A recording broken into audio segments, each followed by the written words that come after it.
Hello friends, welcome to my channel. আজ share করব ছোলার ডালের মোহনভোগ।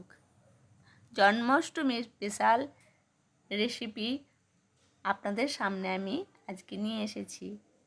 ছোলার ডালের মোহনভোগ আপনাদের গোপালের জন্য নিবেদন করতে পারেন। খুবই সহজ এবং সুস্বাদু। 250 আমি ছোলার ডাল নিয়েছি। আমি 5 ঘন্টা মতো ভিজিয়ে রেখে দিয়েছি, দিয়ে সেটাকে আমি পেস্ট করে নিয়েছি।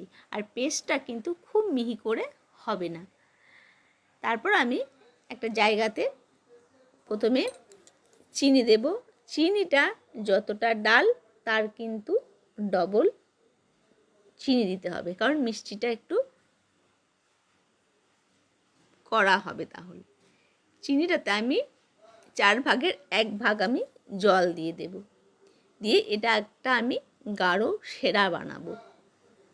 তো এতে আমি একটু এলাচ দিয়ে দেব, তাহলে এই যে সেরাটা হবে এর একটা সুন্দর গন্ধ আসবে।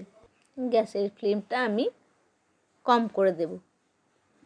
দিয়ে নাড়তে নাড়তে দেখুন আমার মোটামুটি হয়ে গেছে। হাত দিয়ে একবার দেখে নেব, হ্যাঁ চিটচিটে আমার হয়ে গেছে। তারপরে কড়াইয়ের মধ্যে আমি ঘি দেব। ঘিটা যে আমার হয়ে যাবে, আমি গরম মশলা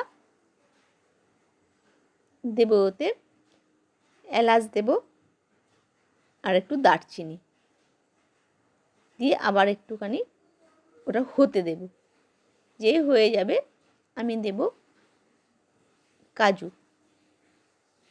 আপনাদের যা যা ইচ্ছা হয় এতেও আপনারা সেটাও দিতে পারেন। আমি বাদাম দিয়েছি আর কাজু দিয়েছি। দিয়ে এটা আমি একটু ভেজে নেব। ঘিয়ের মধ্যে ভেজে নিলে গন্ধটাও খুব সুন্দর হবে আর টেস্টটাও খুব ভালো হবে। আর আমি নিয়েছি খোয়া ক্ষীর। খোয়া ক্ষীরটাও আমি লালচে করে ভেজে নেব। তো খোয়া ক্ষীরটা আমি লালচে করে ভেজে নিচ্ছি। এরকম আমার লালচে করে ভাজা হয়ে গেছে। সবগুলো আমি এবার তুলে নেব। সবগুলো তুলে নিয়ে আমি এবার এটাকে একটু পিষে রেখে দেব। একদম পুরো পেস্ট হবে না, আধ ভাঙা করে এটা কিন্তু আমি একদম পিষে রেখে দেব। তো আমি পিষে নিচ্ছি। দেখুন আমার পেশা হয়ে গেছে। ঠিক এরম করে আমি পিষে নেব। এই যে আধ ভাঙা হয়ে থাকবে এরম করে। এবার আমি কি করব, আবার গরম মশলা ফোড়ন দেব।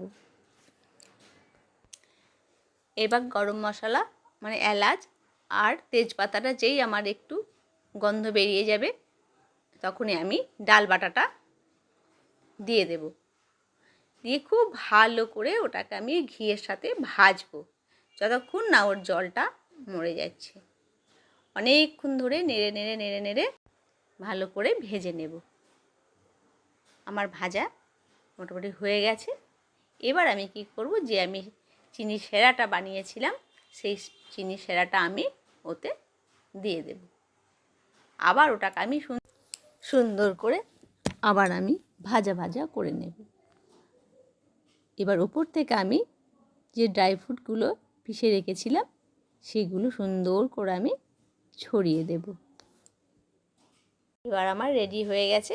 আমি একে একে সবটা আমি বাটির মধ্যে তুলে নেব। আমার গোপালের ভোগ রেডি। আবার আমি ওপর থেকে ড্রাই ফ্রুটস আর খোয়া ক্ষীর সাজিয়ে দেব। কালকে অবশ্যই এরকম একবার গোপালের মোহনভোগ বানিয়ে দেখবেন। সত্যি খুব সুগন্ধি, সহজেই আর খুব খেতেও খুব ভালো লাগবে। তাহলে বন্ধুরা, এই রেসিপিটা একবার গোপালকে বানিয়ে আপনারা খাওয়াবেন। ভালো থাকুন, সুস্থ থাকুন। কালকে সুন্দর করে গোপালের ভোগের ব্যবস্থা করুন।